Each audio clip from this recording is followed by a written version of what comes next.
ಪೂಜ್ಯ ದೇವೇಗೌಡ ಅಪ್ಪಾಜಿಯ ಪಾದಕಮಲಗಳಿಗೆ ನಮಿಸುತ್ತಾ ನಮ್ಮ ಕುಮಾರಣ್ಣನವರ ಆಶೀರ್ವಾದದೊಂದಿದೆ.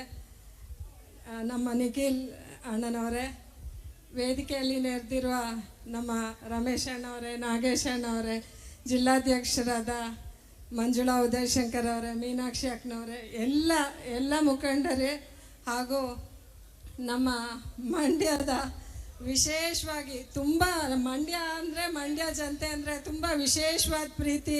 ಯಾಕಂದರೆ ನಮ್ಮ ಕುಮಾರಣ್ಣನ ಅತಿ ಹೆಚ್ಚು ಮತಗಳಿಂದ ಜಯಗಳಿಸಿ ಕೇಂದ್ರಕ್ಕೆ ತಾವು ಕಳಿಸಿ ನಮ್ಮ ಇವತ್ತಿನ ದಿವಸ ನಮ್ಮ ಕುಮಾರಣ್ಣ ಒಂದು ಮಂತ್ರಿ ಆಗೋ ಆಶೀರ್ವಾದ ತಾವು ಮಾಡಿದ್ರಿ.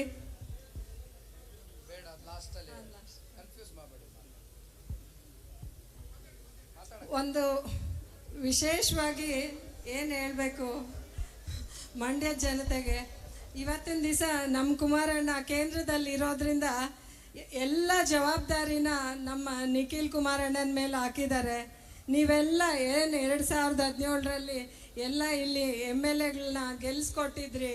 ಒಂದು JDS ಮಂಡ್ಯ ಅಂದರೆ JDS ಅಂದರೆ ಮಂಡ್ಯ. ಆ ರೀತಿ ಮುಂದಿನ 2028ನೇ ಚುನಾವಣೆಯಲ್ಲಿ ಅತಿ ಹೆಚ್ಚು MLAಗಳನ್ನ ಇಲ್ಲಿ ಜಯಗಳಿಸಿ ಕಳಿಸೋದ್ರ ಮುಖಾಂತರ 2028 ನಮ್ಮ ಕುಮಾರಣ್ಣನ ಮುಖ್ಯಮಂತ್ರಿ ಮಾಡಬೇಕು, ನೀವೆಲ್ಲ ಆಶೀರ್ವದಿಸಬೇಕು ಅಂತ ಅಂದ್ಬಿಟ್ಟು ಕೇಳ್ಕೊತೀನಿ. ಅದೇ ರೀತಿ ನಮ್ಮ ಮಹಿಳಾ ಮುಖಂಡರು ಏನು ನಿಖಿಲ್ ಕುಮಾರಣ್ಣ ಅವರು ಆರಂಭಿಸಿದ್ದಾರೆ ಈ ಸದಸ್ಯತ್ವ ಅಭಿಯಾನ, ಅದರಲ್ಲಿ ತಾವೆಲ್ಲ ಅತಿ ಹೆಚ್ಚಾಗಿ ಭಾಗವಹಿಸಿ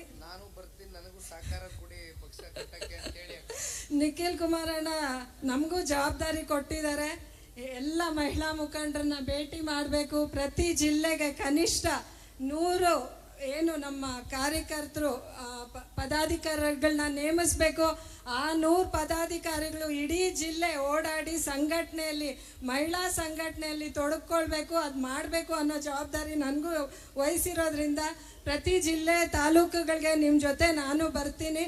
ನೀವೆಲ್ಲ ಸಹಕರಿಸಿ ಮುಂದಿನ ನಮ್ಮ ನಿಖಿಲ್ ಕುಮಾರಸ್ವಾಮಿ ಅವರ ಏನು ಯಾತ್ರೆ ಹಿಡಿದೆ 2028 ನಮ್ಮ JDS ಸರ್ಕಾರ ಕರ್ನಾಟಕದಲ್ಲಿ, ಅದಕ್ಕೆಲ್ಲ ತಾವು ಆಶೀರ್ವದಿಸಬೇಕು ಅಂತ ಕೇಳ್ಕೊತೀನಿ. ಜೈ JDS, ಜೈ ಕರ್ನಾಟಕ ಮಾತೆ. ನಮಸ್ತೆ.